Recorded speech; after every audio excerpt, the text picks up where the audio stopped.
सर्वांना नमस्ते, जोहार, जय आदिवासी, आपकी जय, जय महाराष्ट्र। या 2 दिवसापूर्वी जी न्यूज ऐकायला आली ती खरोखर म्हणजे जिल्ह्याला व महाराष्ट्राला हादरवून देणारी घटना आहे। अक्कलकुवा तालुका तलाईपाडा आश्रमशाळा येथे मुख्याध्यापकाने 14 वर्षाच्या मुलीसोबत जी छेडछाणी केली, त्यानंतर बरेच म्हणजे शब्द नाही, शब्दात बोलू शकत पण नाही, कारण मी मुलगी असल्यामुळे। कारण की आज त्या ठिकाणी अशी घटना झाली, त्यात अध्यक्षिका आणि मुख्याध्यापक सगळ्यात आई वडील जे सोडून जात असतात आश्रमशाळेत, कोणाच्या भरोशावर सोडून जातात, अध्यक्षिकेच्या भरोशावर सोडून जातात। त्यानंतर मुख्याध्यापक सांगितला म्हणजे तो एक वडिलांचा एक अंमलभूत पाया असतो, जो त्या शाळेला सांभाळून घेणारा। पण मुख्याध्यापकच कधी 14 वर्षाच्या मुलीसोबत लैंगिक अत्याचार करत असेल किंवा ज्या ठिकाणी नको त्या ठिकाणी त्या मुलीला म्हणजे मानसिक शारीरिक त्रास देत असेल, तर अशा मुख्याध्यापकावरती कठोर कारवाई व्हावी। त्यानंतर आज न्यूजच्या माध्यमाने फोक्सो कायद्यानुसार गुन्हा तर दाखल झालेला असेल, पण त्या कुटुंबाला देखील एक आधार व न्याय मिळावा आणि त्या मुलीला देखील। आज इतक्या वर्षापासून 2 प्रकल्प, तळोदा प्रकल्प, नंदुरबार प्रकल्प, या प्रकल्पाला वारंवार आम्ही सूचित करत असतो का समिती गठीत करा। ज्या समितीमध्ये जे ऍक्टिव्ह लोक काम करतात त्यांना तुम्ही घेत चला, कारण आश्रमशाळांना भेट दिली जाईल। मुलींचे प्रश्न काय आहे, काही तिथं काही घडत असेल तर त्या मुली आम्हाला सांगू शकता।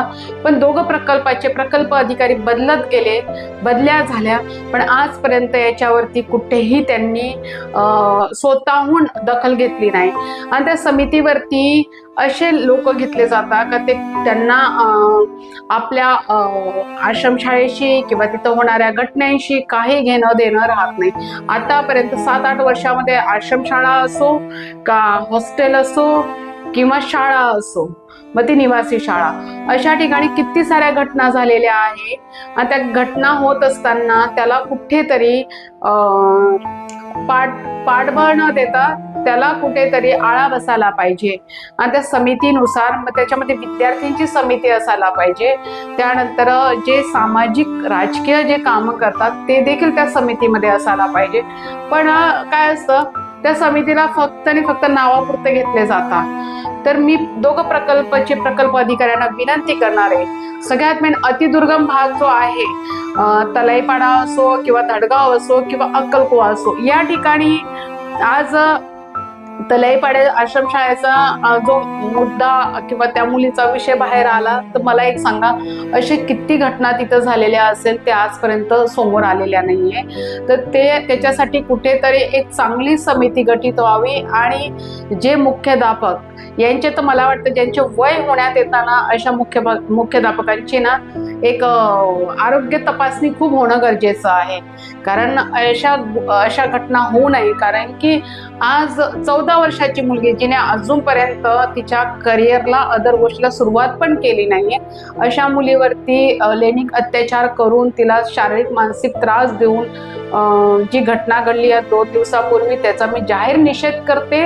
आणि यापुढे अशा घटना होऊ नये त्यासाठी देखील 2 तळोदा प्रकल्प, नंदुरबार प्रकल्प अधिकाऱ्यांनी याच्यावरती दखल घ्यावी आणि त्यात माननीय जिल्हाधिकारी मॅडमांनी देखील याच्यात स्वतःहून तिथं शाळेला भेट द्यावी। त्यानंतर SP साहेब तर नेहमी प्रत्येक गोष्टीत पुढाकार घेत असतात, पण याच्यामध्ये काटेकोरपणे त्या कुटुंबाला न्याय मिळावा हीच अपेक्षा करणार आहे। जय हिंद, जय महाराष्ट्र, जय राष्ट्रवादी।